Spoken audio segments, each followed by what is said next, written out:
Buenas tardes, doctor. Buenas tardes, compañeros. Yo les voy a hablar sobre lo que es la incontinencia urinaria, la parte de antecedentes y fisiopatología. Esta es definida por la Sociedad Internacional de la Continencia como la pérdida involuntaria de la orina, que representa un problema tanto higiénico como social para el individuo que la padece. Esta se puede considerar como un síntoma informado por el paciente, un signo demostrable mediante un examen o como un trastorno.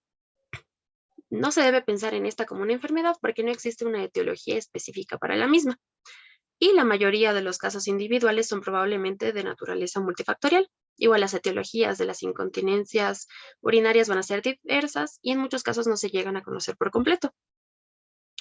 En la guía de la práctica clínica emitida por la Agencia para la Política e Investigación del Cuidado de la Salud, se van a describir 4 tipos de incontinencia urinaria. La de esfuerzo, que es la fuga de la orina asociada con el aumento de la presión abdominal y por tanto en la vejiga. La de urgencia, que es la fuga involuntaria de la orina acompañada o inmediatamente precedida de la urgencia. La mixta, donde el escape involuntario de la orina está asociado tanto con la urgencia como con el esfuerzo. Y la de rebosamiento, donde la vejiga no puede vaciarse completamente y se va llenando hasta el punto de que no puede contenerse más y se da por ende esta fuga de la orina. También les voy a hablar de la refleja, donde la fuga de la orina se da por una alteración neurológica del sistema nervioso central, y la funcional, donde la incapacidad para llegar al baño por razones distintas a la disfunción neurológica o del tracto urinario inferior da esta fuga de la orina. Para que la micción se dé a cabo, se requiere la coordinación de varios procesos fisiológicos. Entonces, los nervios somáticos y autónomos van a transportar la información de la entrada de volumen a la vejiga hacia la médula espinal, y la salida motora que inerva el detrusor, el esfínter y la musculatura de la vejiga se va a ir ajustando en consecuencia a esta entrada de volumen.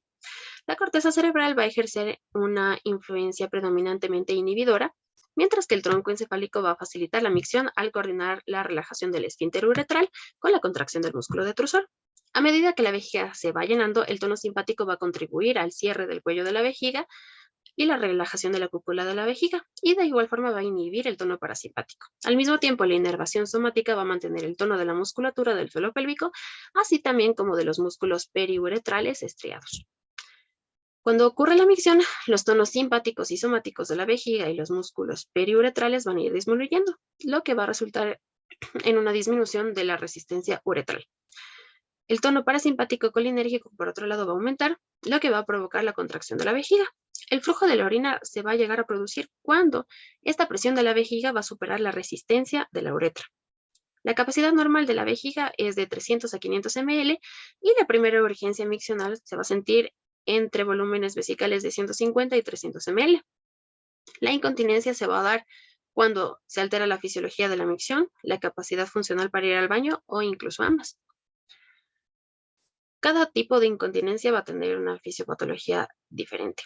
Entonces, dentro de lo que es la incontinencia de esfuerzo, como les mencioné, esta se da por un aumento de la presión intraabdominal, por ejemplo, cuando reímos, estornudamos, tosemos, subimos escaleras, entre otros, y también va a aumentar la presión dentro de la vejiga, hasta el punto que supera la resistencia de la uretra. Esta fuga de orina va a cesar cuando la presión de la vejiga vuelve a caer por debajo de la presión de la uretra. La causa principal de este tipo de incontinencia va a ser la hiperlaxitud uretral, que se da debido a la falta de apoyo en el suelo pélvico junto con otras lesiones. La causa menos común sería, en cambio, la deficiencia intrínseca del esfínter, que generalmente se da secundaria a una cirugía pélvica previa, donde el esfínter uretral ya no puede cooptar y generar suficiente presión que cierre la uretra en reposo para poder retener la orina dentro de la vejiga. En cualquiera de los dos casos se altera la función del esfínter uretral, por lo que da como resultado la pérdida de la orina en presiones abdominales más bajas de lo habitual. La deficiencia intrínseca del esfínter, que resulta de la pérdida tanto de la función del mecanismo del esfínter interno como externo, va a ser la única causa de incontinencia de esfuerzo en los hombres. En lo que es la incontinencia de urgencia, esta se da asociada a la sensación de urgencia. El término urodinámico que le podremos dar es la hiperactividad del detrusor, que es lo que vamos observando con las contracciones involuntarias durante la cistometría de llenado. Estas contracciones pueden ser voluntarias o espontáneas y pueden o no causar síntomas de urgencia y o incontinencia de urgencia. Esta incontinencia puede ser el resultado de una miopatía del detrusor, una neuropatía o incluso una combinación de ambas.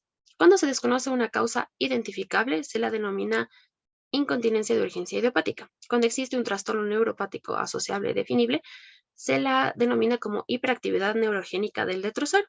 Y si no está asociado con causas neurológicas, se la denomina como hiperactividad del detrusor. Se ha visto que en pacientes que tienen esta hiperactividad del detrusor, tienen una pérdida local de la actividad neurológica medular inhibidora, al igual que el péptido intestinal vasoactivo, que es un relajante del músculo liso, se va a encontrar notablemente disminuido. Además, se han encontrado déficits de prostaglandinas relajantes del músculo liso. Igual, en este tipo de incontinencia nos encontramos con el término de vejiga hiperactiva, que va a ser descrito como un síndrome de urgencia urinaria, que generalmente se acompaña con poliaquiuria y nocturia, que va o no con incontinencia urinaria de urgencia en ausencia de la infección del tracto urinario o una patología evidente. Dentro de lo que es la incontinencia mixta, este es resultante de una combinación de la incontinencia de esfuerzo como de la de urgencia. Aproximadamente el 40 y el 60% de las mujeres que tienen incontinencia van a tener esta combinación. Aunque generalmente se la define como la hiperactividad del detrusor y la alteración de la función uretral, la fisiopatología real de esta aún se está investigando, es desconocida. Es importante recalcar que para tratar de manera efectiva esta, es importante que los médicos determinen qué subtipo de incontinencia es más dominante. Y bueno, a menudo los síntomas de incontinencia de esfuerzo van a venir antes que los síntomas de incontinencia de urgencia en estos pacientes. Igual, la urgencia sin pérdida real de orina relacionada con la urgencia también va a ser una queja común que tienen los pacientes con este tipo de incontinencia. La incontinencia refleja se va a dar por una alteración neurológica del sistema nervioso central. Los trastornos neurológicos comúnmente asociados con esta va a ser el accidente cerebrovascular, la enfermedad de Parkinson y los tumores cerebrales. También puede ocurrir en pacientes que han tenido una lesión de la médula espinal o una esclerosis múltiple. De igual forma, la hemorragia, el infarto o el compromiso vascular en ciertas áreas del cerebro pueden llegar a provocarla. Y en grandes rasgos, si hay un compromiso tanto anatómico como fisiológico de las estructuras como el lóbulo frontal, el troncoencefálico, el cerebelo, la corteza cerebral, entre otras, va a dar como resultado ese tipo de incontinencia. Por lo general, inicialmente se observa una retención urinaria por arreflexia del detrusor y después se da una hiperreflexia del detrusor.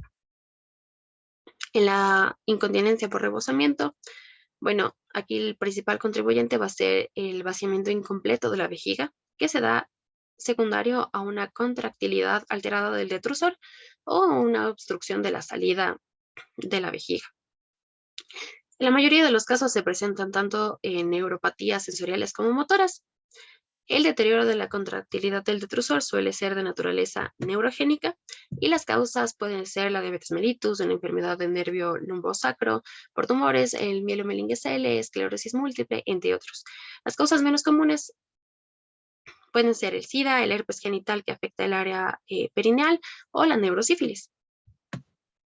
En lo que es causas de obstrucción, en hombres las más comunes van a ser la hiperplasia prostática benigna, la contractura del cuello vesical y la estenosis uretral.